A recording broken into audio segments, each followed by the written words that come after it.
Foi uma vitória muito boa pro Corinthians, tá? Eu ainda arrisco a dizer que foi uma vitória culposa, quando não há intenção de ganhar. Você via bastante com a bola o Alan, o Ranieri, o Bidon participou bastante, tá? O OneFootball deu uma nota muito baixa pra ele, que eu acho meio injusto. Fala, rapaziada, beleza? Bom, sejam bem-vindos ao melhor pós-jogo do Brasil. E rapaziada, vitória do Coringão por 2-0 em cima do time com time da salsicha com energético, o Red Bull Bragantino. Rapaziada, uma vitória fora de casa, muito importante pro Brasileirão, tá? Eu vinha falando nos vídeos atrás, né, nos pós-jogos do Brasileirão, que tava ainda todo mundo muito embolado. E quem perdesse, quem empatasse ou quem ganhasse no jogo, né, obviamente, teria uma vantagem ou uma desvantagem muito grande no Brasileirão. Porque por estar todo mundo embolado e ter time lá embaixo, na parte de baixo da tabela, que tá com jogos a menos, iria definir sua posição, ou muito lá pra cima, ou muito lá pra baixo. Aquele meio ali tava indo uma maçaroca lá, todo mundo muito louco, tá? Ninguém sabia quem ia ficar acima, quem ia ficar abaixo. Agora a gente já tem um pouco de uma noção de como vai ser essa tabela do Brasileirão. Porque, se eu não me engano, daqui pra frente agora, muitas posições não vão mudar muito. A maior parte da briga vai ser na parte de cima, dos que estão muito isolados. Eu acho que vai permanecer até o final do jeito que tá. Se eu não me engano, deixa eu ver aqui. É Palmeiras em primeiro. O timezinho sem mundial. Porra, o OneFootball tá uma porcaria, mano. Tá uma merda hoje. Palmeiras em primeiro com 48 pontos, Flamengo em segundo com 42, Atlético Paranaense em terceiro com 40, Fluminense com 35, já dá pra ver que os três primeiros estão muito isolados. E o primeiro colocado pro terceiro, que é o Palmeiras pro Atlético Paranaense, o Atlético Paranaense pro Palmeiras, né, independente da ordem que você estiver vendo aqui, quem você vai dar o favoritismo, né, enfim, não é importante. Dependendo de quem você tá vendo aqui, tem uma vantagem muito grande. O Palmeiras tem 48, o Atlético Paranaense, que tá em terceiro, tem 40. O Atlético tá mais próximo do Flamengo, que tá em segundo, do que do Palmeiras, porque são 8 pontos. 8 pontos, vamos lá, são 2 vitórias da 6 e 2 empates da 7, 3 empates. Não, 6, 7, 8, 2 vitórias e 2 empates. O Palmeiras tem de vantagem em cima do Atlético Paranaense. Então já dá uma vantagem muito grande. Já o Atlético Paranaense e o Flamengo estão muito próximos, são apenas 2 empates. Pra você ver como é que tá essa parte de cima já definida. Aí você vai do quarto colocado até, vamos lá, até o 10º.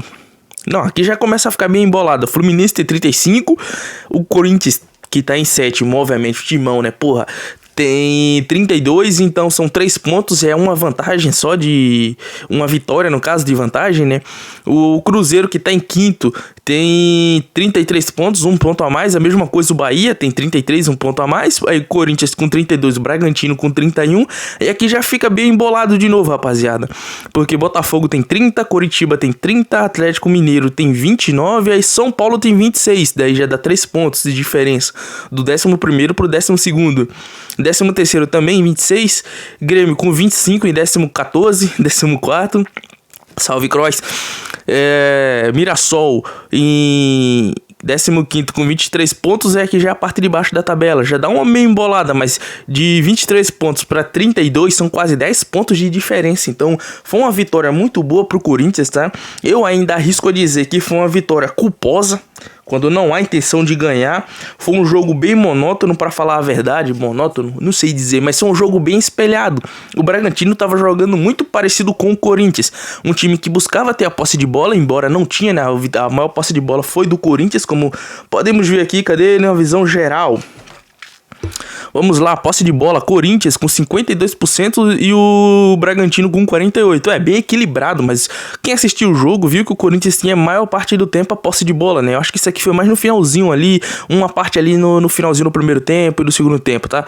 Cadê? Voltar aqui.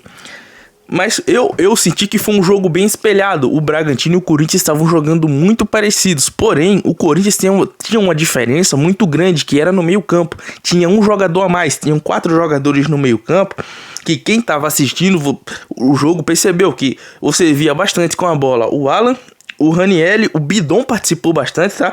O OneFootball deu uma nota muito baixa pra ele, que eu acho meio injusto. O Rodrigo Garro também participou bastante do jogo, e o Caio César. Obviamente, a maior parte do jogo do Corinthians flui nos pés do Caio César. E eu tenho uma crítica pra ele aqui, não só pro Diniz, que ainda prende o cara na lateral do campo. Mas ele matou algumas jogadas do Corinthians por segurar demais a bola. Um cara que tá tentando dar drible pra sair de 1, de 2, mas às vezes, se você parar pra prestar atenção, ele tá com a bola no pé e tem chance de tocar pra alguém, pra deixar alguém na cara do gol, ou chutar mesmo em gol, e ele prefere dar o outro drible ou segurar um pouco mais a bola e acaba perdendo um time. Uma crítica pro jogo do Caio César. Mas foi um jogo justo, tá? Eu gostei. O nosso querido Thiago Volpi, que se eu não me engano foi ex-parceiro de equipe do Pedro Raul, no time que o Pedro Raul tava jogando, né, antes de vir pro Corinthians, que o Thiago Volpi tinha mais gols que o Pedro Raul. Quis ajudar o Corinthians, viu que tava um jogo muito chato, muito feio, entregou um gol bizarramente feio. A gente não tem culpa de nada, o Garro que aproveitou não tem culpa nenhuma, mas muito obrigado, Thiago Volpi, tá? Você contribuiu para manter a estatística do Bragantino, o time que menos empatou. Se não vai ganhar, também não vai empatar, e vai perder. Foda-se, a gente não tem nada a ver com isso. Muito obrigado, Thiago Volpi. Mas foi um jogo muito feio, um jogo com falta de criatividade ofensiva. A gente viu os dois times com bastante posse de bola no meio campo e na defesa, mas não sabia o que fazer, tava se precipitando muito no terço final do campo, próximo do ataque.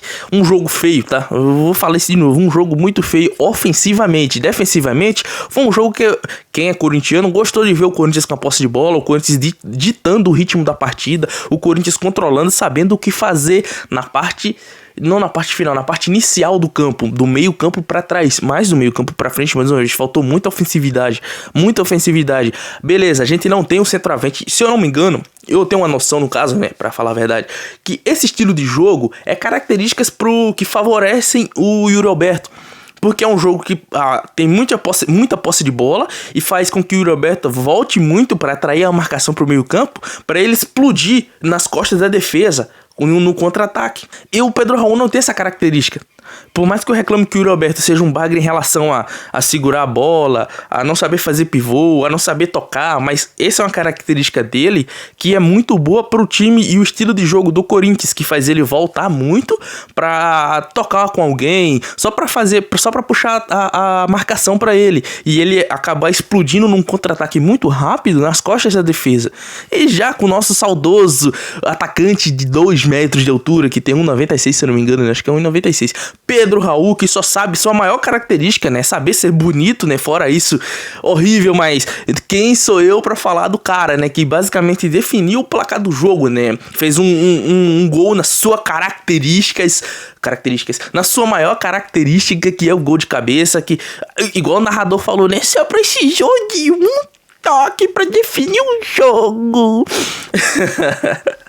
Mas fez o seu gol de cabeça, né? Tava precisando, tá, Pedro Raul? E que isso aconteça mais vezes agora, tá? Até pra você ter uma preferência, um gosto a mais na boca do... Aí, lá ele. Mas no gosto do torcedor, tá? Começarem a preferir você do que o Guinegão. Chegou a um certo momento da partida que eu tava falando, porra, porque o Diniz não tira esse imbecil de campo, cara? Eu não entendo de futebol, aparentemente, né? Eu não entendo, porque não só eu, né? Eu tenho certeza que você que tá assistindo também tava pedindo pro Diniz tirar o Pedro Raul, porque já tava dando raiva, o cara não dominava a bola, o cara não tem velocidade, errando o toque, porra. Mas fez o seu gol de cabeça com um baita de um cruzamento do Mateuzinho, né? E o que eu falei do vídeo passado, rapaziada, a maior característica ofensiva do Corinthians são seus laterais. E quando o Diniz não prende eles no campo defensivo do Corinthians, na parte de trás do campo, o Corinthians tem um ganho muito grande, não só significativo, tá? Não tem um ganho tão significativo, mas é um ganho muito bom, muito positivo ofensivamente, que são os seus laterais.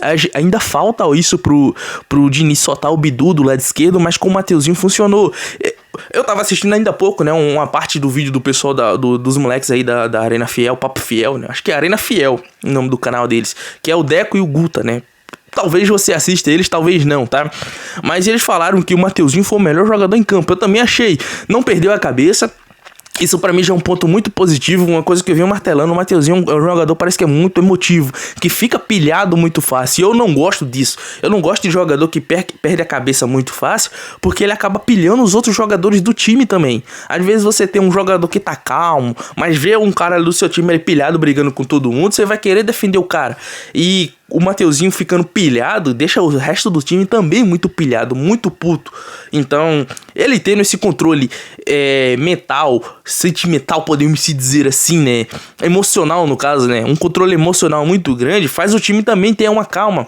E ele acaba sendo parâmetro, tá ligado? Você vê na zaga um Gustavo Henrique muito calmo, muito sã. E você vê o Mateuzinho na direita, pô, vamos correr, bater nesses caras aqui. Porra, daí você vai ficar nesse meio termo, né? Ou eu vou ficar calmo igual o zagueiro, ou eu vou ficar pilhado com o cara ali, que daqui a pouco vai sair no soco com alguém, tá ligado? E na maioria das vezes o futebol, por ser um jogo muito físico, com muito contato, todo mundo tá com o nervo à flor da pele, né? E querer entregar resultado. Principalmente o Corinthians, que acabou de ser eliminado da Copa do Brasil por um time pacificamente, não, um time horrível, o Internacional, tá? Um time horrível, foda-se. Você que é torcedor do Inter, estiver achando ruim, pau no seu cu, tá? Acabou de ser eliminado. Então se você tem um jogador do seu time que tá muito pilhado, muito puto, você tende também, porque você vai querer entregar resultado. Você vai ser, porra, o termômetro está aqui, senão eu vou ser cobrado, tá ligado? E principalmente essa galera de Instagram que fica colocando postzinho, nossa, um torcedor em campo, com a foto do Mateuzinho, ele é um torcedor em campo. Aí todo mundo vai ficar pensando, porra, o nível tem que ser esse cara, tá ligado? O nível tem que ser esse cara pra torcida parar de criticar. Aí todo mundo vai ficar pilhado, todo mundo vai querer sair no soco com alguém e daqui a pouco tá todo mundo expulso. Então, por esse fato dele ter tido um controle emocional muito bom nessa partida, pra mim também já mereceu uma pontuação e mereceu pelo que ele jogou, assistência, muito bom defensivamente, muito bom ofensivamente, também participando bastante do campo ofensivo, contribuiu com a vitória do Corinthians, obviamente, né, deu assistência, e também para ele ser o melhor jogador da partida, tá? Então vamos lá, rapaziada, Corinthians começou essa partida com, eu falei, não dei a escalação, né, e dei lá ele, tá pra lá, não falei a escalação. Hugo Souza no gol, Mateuzinho na lateral direita, obviamente acabei de falar dele, Gabriel Paulista, Gustavo Henrique, dupla de zaga, Bidu na lateral esquerda, dupla de volantes, aqui já temos uma mudança, tá? Alan Ranieri, Caio César abrindo do lado direito, a gente tá numa formação 4-2-3-1, isso, Rodrigo Garro como meia, camisa 10, Bidon do lado esquerdo e Pedro Raul como centroavante, homem de referência diária. Uma coisa que eu gostei também que o Diniz colocou nessa partida foi o Garro aproximar muito do Pedro Raul. É muito bom ver o nosso camisa 10, né, o Rodrigo Garro, próximo dos atacantes, porque ele é um cara que cria jogadas, ele aproveita, ele tem um ótimo chute também de fora da área e pisa bastante. Então tá que aproveitou a falha do Volpi, né? Mas eu não queria ver o Garro nessa posição, tá? Tipo, pisando muito na área desse jeito que ele tá como um segundo atacante. Era pra ser o Caio César. Quem era pra cobrir o Mateuzinho na direita era o Alan ou o Bidon. Só que ele coloca o Bidon na lateral ou na meia esquerda, tira um pouco da característica do Bidu, que é... Bidu não, do Bidon. Eu falei, é muito foda, esses caras têm um nome muito parecido. Do Bidon, da característica dele de segundo volante, um cara que é pra criar jogada, tá? É pra fazer essa ligação de meio com o ataque, ou zaga com o meio, é pra ser um cara de ligação. E prende ele muito. Ele teve uma nota baixa aqui, igual eu falei no começo, tá? Eu achei injusto, ele jogou muito bem, procurou bastante jogo, mas não foi uma partida muito de destaque dele, beleza? Mas, igual eu falei, uma vitória do Corinthians culposa, quando não há intenção de ganhar, porque o time ficava sem saber o que fazer no terço final de campo, ainda assim, muita criatividade. O lado bom, não teve muito cruzamento bobo pra área, igual teve no jogo contra o Internacional. Não tava tendo tanto, embora teve bastantes também, também. Mas eu gostei bastante desse jogo do Corinthians, uma vitória muito importante, tá? Faz o Corinthians ficar melhor ainda, igual eu falei, na parte de cima da tabela. Próximo jogo na quinta-feira, às 9h30, né? 21h30, 9h30 da noite, dia 13 de agosto, oitavas de final da Libertadores, jogo de ida contra o Rosário Central. Aparentemente é um time que não tá tão bem, igual o Corinthians, mas eu creio que o Corinthians esteja melhor que o Rosário Central. Vai ser um jogo muito chato, tá? Contra time argentino, geralmente é um jogo muito chato mesmo. Espero que o Corinthians tente jogar, tá? Tente jogar da mesma maneira que jogou ontem contra o Bragantino. Que tente ter a posse de bola, mas que não tenha a obrigação de ganhar, igual foi o jogo de ida da Copa do Brasil. Que o Diniz não cometa esse mesmo erro.